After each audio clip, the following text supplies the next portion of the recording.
Aujourd'hui, je vais vous raconter l'histoire de l'habitation Loyola, un lieu où la foi, la richesse et la souffrance sont entremêlées dans un passé colonial complexe.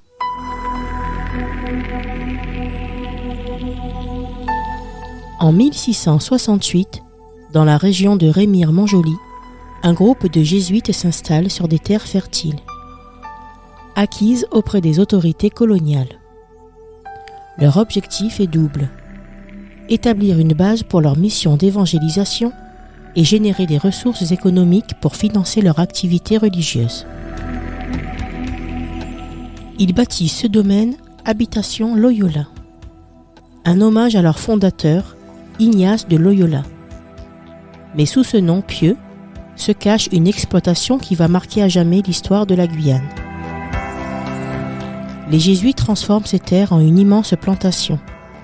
S'étendant sur plus de 1000 hectares, le domaine produit du sucre, du café, du cacao, de l'indigo et du coton, des denrées très prisées en Europe. Ces produits enrichissent la colonie et permettent aux jésuites d'étendre leur influence. À première vue, tout semble harmonieux, mais la réalité de l'habitation Loyola est bien différente.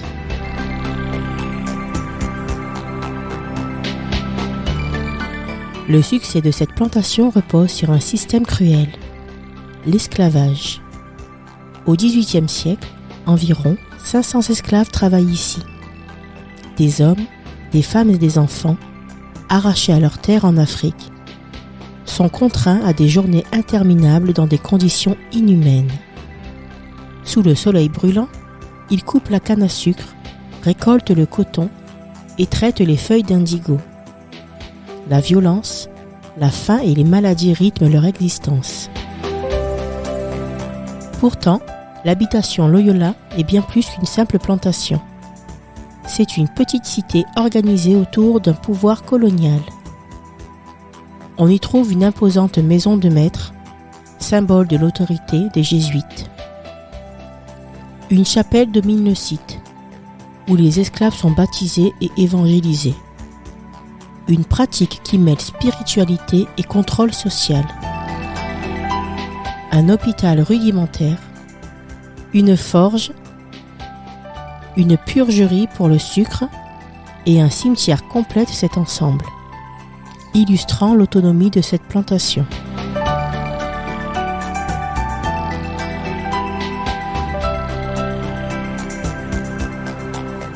Malgré cette organisation, des actes de résistance ponctuent l'histoire de Loyola. Les esclaves chantent des mélodies qui rappellent leurs racines et leurs espoirs. Certains fuient dans les forêts environnantes, rejoignant des communes marronnes, ces groupes formés par d'anciens esclaves. Mais le destin de l'habitation Loyola bascule en 1764. Cette année-là, le roi Louis XV, méfiant envers l'influence grandissante des jésuites, décide de supprimer leur ordre. Tous leurs biens, y compris l'habitation Loyola, sont confisqués.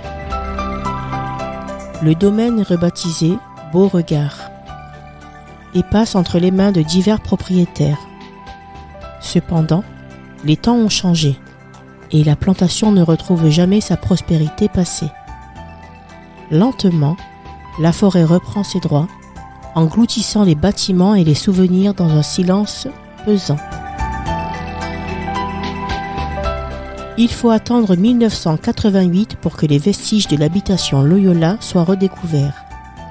Lors des fouilles entamées en 1994, les archéologues mettent à jour des traces des fondations, des bâtiments, des installations agricoles et même des objets du quotidien.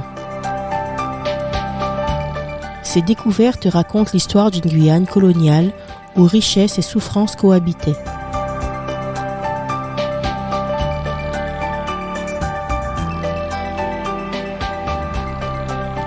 Aujourd'hui, l'habitation Loyola est inscrite à l'inventaire des monuments historiques.